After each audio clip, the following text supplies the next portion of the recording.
When World War III starts, most people won't die because they made bad plans. They'll die because they followed instinct.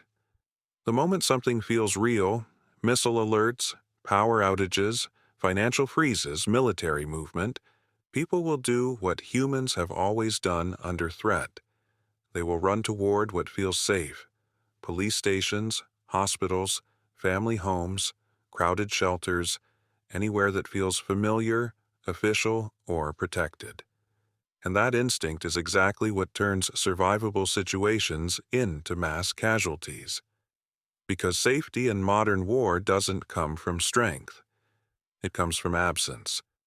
History is very clear about this, even if people refuse to learn it. The first places to collapse during any large-scale conflict aren't remote locations or isolated homes. They're convergence points. Places everyone agrees are safe. The moment everyone thinks the same thing, danger multiplies. Crowds attract panic. Panic attracts violence. Violence attracts force. And force doesn't ask questions. Most people imagine WW3 like a movie. A sudden explosion, a clear enemy, a dramatic moment where they know exactly what to do. That's not how it begins. It begins with confusion, conflicting information, false alerts, partial outages, people glued to screens, waiting for confirmation that never fully arrives. And while they wait, they move. They grab their families. They get in their cars. They drive toward places that feel protected, places with authority, places with visibility, places that instantly become targets. This is the first mistake. The human brain is wired to seek reassurance during uncertainty. It wants crowds, lights, structure, familiar routines. But modern warfare punishes predictability. Anything obvious becomes monitored. Anything crowded becomes unstable. Anything organized becomes controllable. And control is not safety. The most dangerous phrase you can think during the opening phase of a global conflict is, "Let's go where everyone else is going." Because the early phase isn't about bombs. It's about movement. Who's moving? Where they're moving? How many are moving together? That information is more valuable than weapons. And the people who survive aren't the strongest or the most prepared. They're the ones who don't immediately move at all. The ones who resist instinct long enough to understand what's actually happening. This video isn't about bunkers. It's not about gear. It's not about fighting. It's about something much simpler and much harder. Avoiding the decisions that feel right and choosing the ones that feel wrong. Because in the opening moments of WW3, the wrong-feeling choice is often the only one that keeps you alive. The safest place is rarely the strongest place. It's rarely the place with help, and it's never the place everyone agrees on. Before you decide where to hide, you need to understand why your instincts are lying to you. And once you see that, most safe places will start to look exactly like what they really are. Traps. When people talk about where to go during a global conflict, they all name the same places: hospitals, police stations, emergency shelters, government buildings. On paper, they make sense: authority, resources, structure, help. In reality, they are some of the first places to fail. Not because they're poorly designed, but because everyone agrees they're safe. Safety attracts people. People attract pressure. Pressure attracts collapse. This is the pattern most people refuse to see. The moment a location is widely perceived as safe, it stops being safe. It becomes a magnet. Cars pile up. Lines form. Tempers rise. Resources thin. Information gets distorted. And suddenly, the very systems meant to help are overwhelmed by demand. Hospitals are a perfect example. In the early phase of conflict, they don't function as places of healing. They become triage centers flooded with panic, rumors, and shortages. Power becomes unreliable. Supplies disappear faster than they can be, replaced. Security tightens. Movement is restricted. Once that happens, you're no longer a patient or a civilian, you're a variable. Police stations and government buildings fail for a different reason. They represent authority, and authority attracts attention. Surveillance increases. Access decreases. Decisions are made far above the individual level. You don't get to explain your situation. You get processed, redirected, or denied. And when things escalate, these locations don't protect you. They contain you. Shelters are the most misunderstood of all. They feel humanitarian, organized, temporary.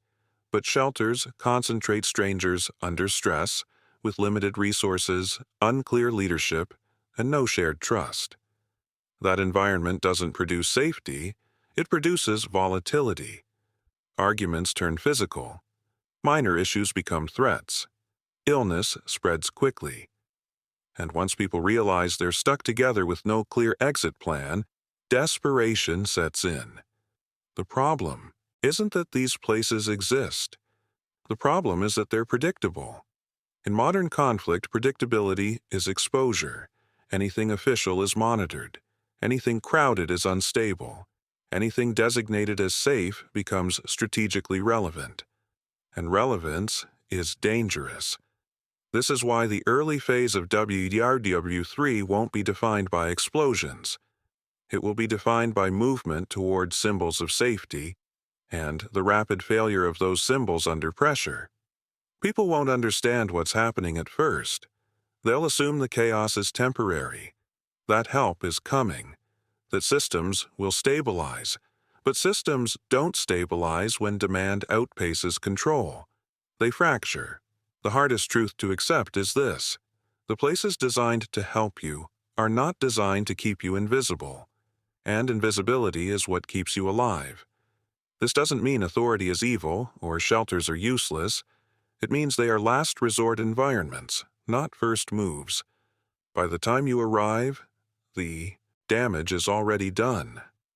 The safest place is not where help is concentrated. It's where attention is absent. And once you understand that, the idea of running toward safe places starts to feel less like protection and more like walking directly into the storm. When people imagine danger during a global conflict, they picture explosions. That's the wrong fear. In the opening stages of WW3, the greatest threat won't be weapons. It will be people under pressure. Crowds don't just form during crises, they amplify them. At first, a group feels reassuring. Other families, other adults, shared fear, shared uncertainty. The brain interprets this as safety because historically being alone meant vulnerability. But modern crises reverse that logic. The moment a crowd forms, individual behavior changes. Responsibility dissolves. Emotions spread faster than facts.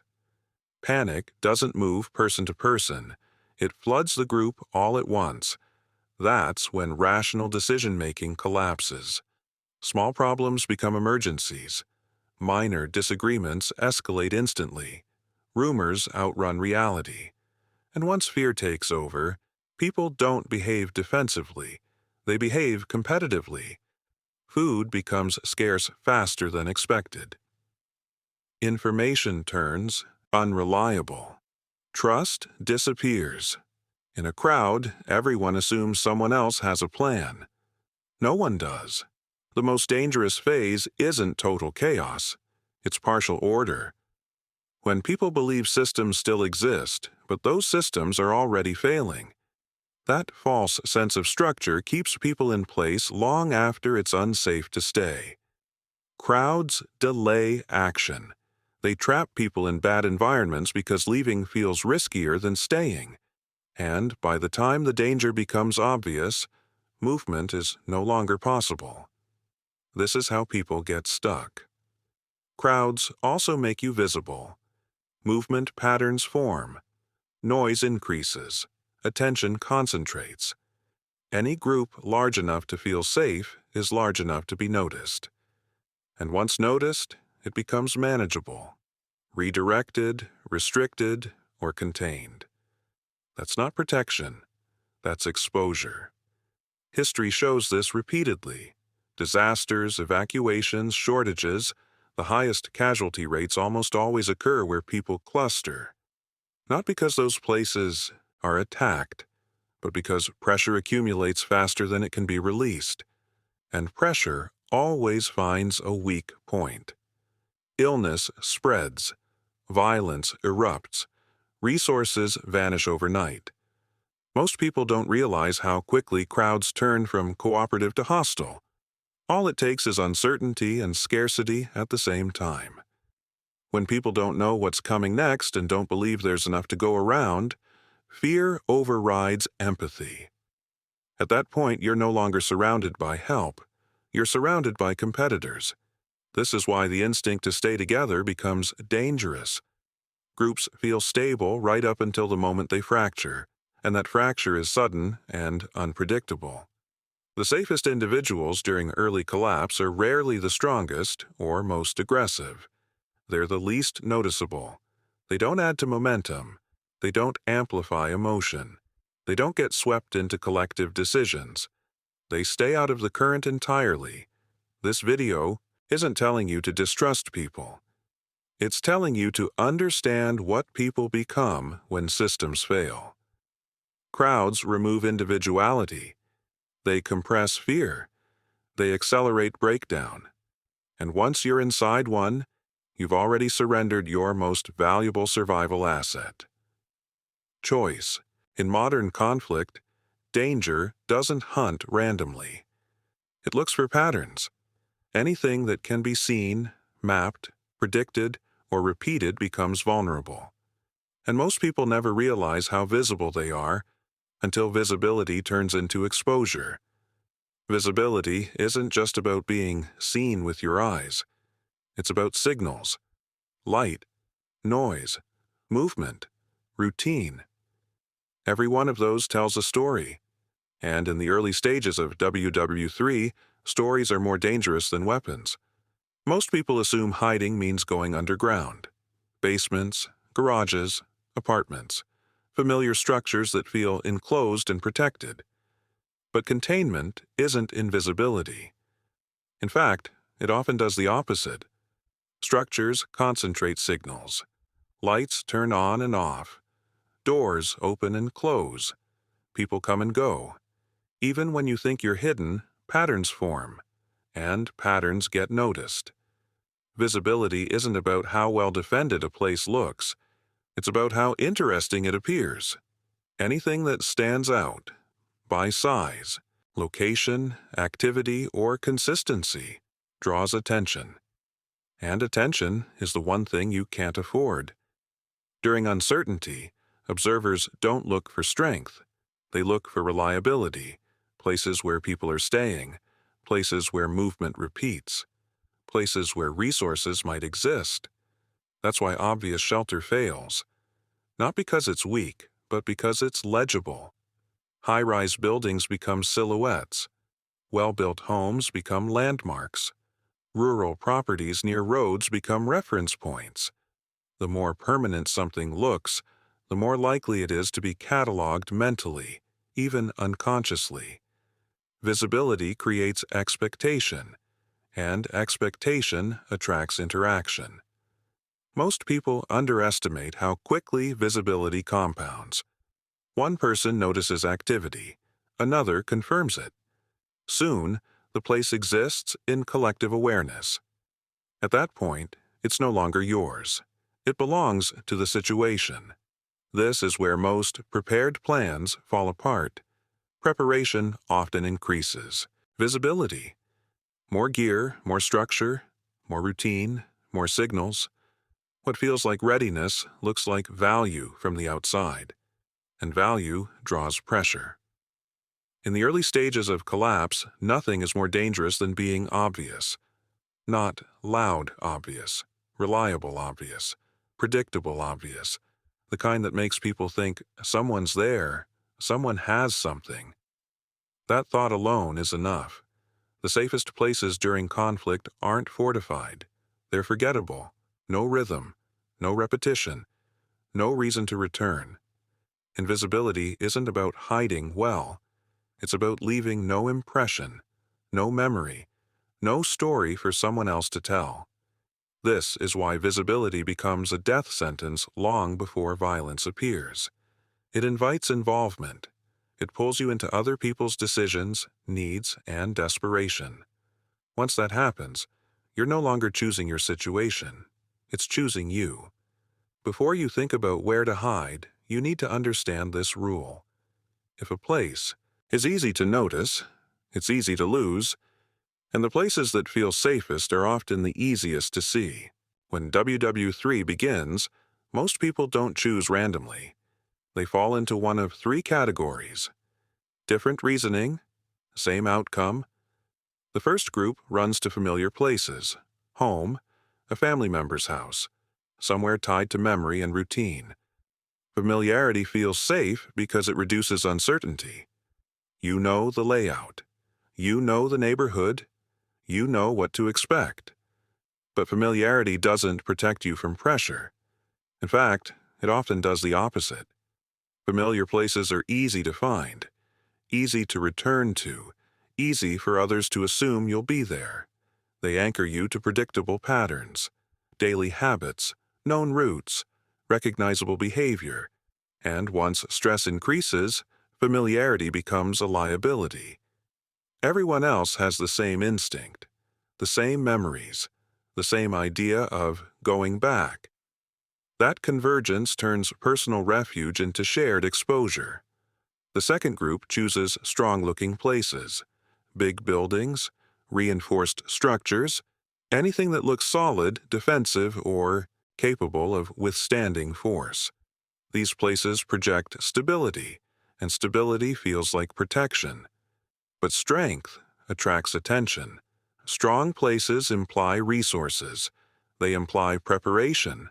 They imply value, and value doesn't go unnoticed. The more obvious a place's strength, the more likely it is to become relevant, to be observed, monitored, or contested. Strength creates expectations, and expectations draw interaction. In early conflict, interaction is the problem. The third group runs toward authority-based safety, government facilities, organized shelters, any place associated with control, order, or official response. These feel reassuring because they promise rules and structure in a moment when everything feels unstable. But authority doesn't equal safety. Authority centralizes people, it limits movement, it replaces personal decision-making with procedural outcomes. Once inside these environments, you don't adapt, you comply. And compliance removes flexibility. All three choices share the same flaw. They're obvious. They're the first places people think of, the first places people talk about, the first places pressure accumulates, and pressure doesn't dissipate. It concentrates. The most dangerous part isn't that these places fail eventually. It's that they fail quickly, before people realize they should leave, before alternatives feel possible, before movement is easy. By the time the risk becomes clear, the exit options are gone. This is why most people don't survive the early phase of major collapse, not because they lacked supplies or strength, but because they chose predictability over invisibility. They chose places with meaning instead of places with neutrality. Survivable locations don't feel comforting. They don't feel impressive. They don't feel important. They feel boring, forgettable, temporary, unremarkable. That's what keeps pressure away. The goal isn't to find the best place. It's to avoid the worst instincts. Because when everyone chooses the same three options, the only safe place left is the one nobody thinks to choose at all. Most people imagine survival as strength: thick walls, locked doors, stockpiles, defenses. That mindset is understandable and dangerous, because survivability has very little to do with how strong a place is, and almost everything to do with how irrelevant it appears. In the early stages of WW3, The safest places are not protected places, they're ignored places. This is the first rule most people never consider. A survivable location doesn't invite attention. It doesn't suggest value. It doesn't create curiosity. There's nothing about it that makes someone stop and think, what's going on there? No strategic importance, no symbolic meaning, no obvious advantage. Boring is the goal. The second rule is low friction. A survivable place allows movement without commitment. You're not trapped by loyalty, responsibility, or expectation. You're not anchored by possessions or routines. If the environment changes, you can change with it. Places that feel secure often remove that flexibility. They encourage settling in, setting up, staying put. That sense of permanence feels comforting. But permanence is a liability during instability. Survivability favors temporary presence, not occupation. The third rule is lack of patterns. Patterns are what turn anonymity into visibility. Repeated movement, predictable timing, consistent behavior. The human brain is excellent at noticing repetition, even under stress. Once a pattern exists, a place stops being neutral. It becomes a point of reference. Survivable locations don't develop stories. There's no someone's always there, no rhythm to observe, no reason to check twice. They exist, and then they don't. Another critical factor is no resource gravity. The moment a place suggests supplies, safety, or advantage, it creates pull. People move toward perceived resources instinctively, especially under uncertainty.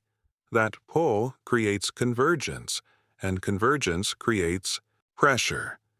Pressure always finds weakness. A survivable place doesn't look useful. It doesn't promise comfort. It doesn't feel like a solution. It feels like a pause. That's enough. Finally, survivability depends on psychological neutrality. Places tied to emotion, homes, landmarks, institutions, carry meaning. Meaning makes people stubborn. It keeps them in bad situations longer than they should stay. Neutral places don't carry that weight. They're easier to leave, easier to abandon, easier to forget. And forgetting is safety. This is the part most people struggle with. They want a right answer, a best place, a correct location. But survival isn't about choosing correctly. It's about avoiding attraction. The most survivable place isn't the one that protects you the most.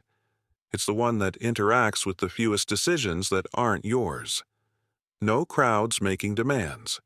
No systems imposing rules. No observers assigning meaning. Just space to think. Time to watch. And the ability to move when necessary. Once you understand these principles, the idea of a perfect hiding place disappears.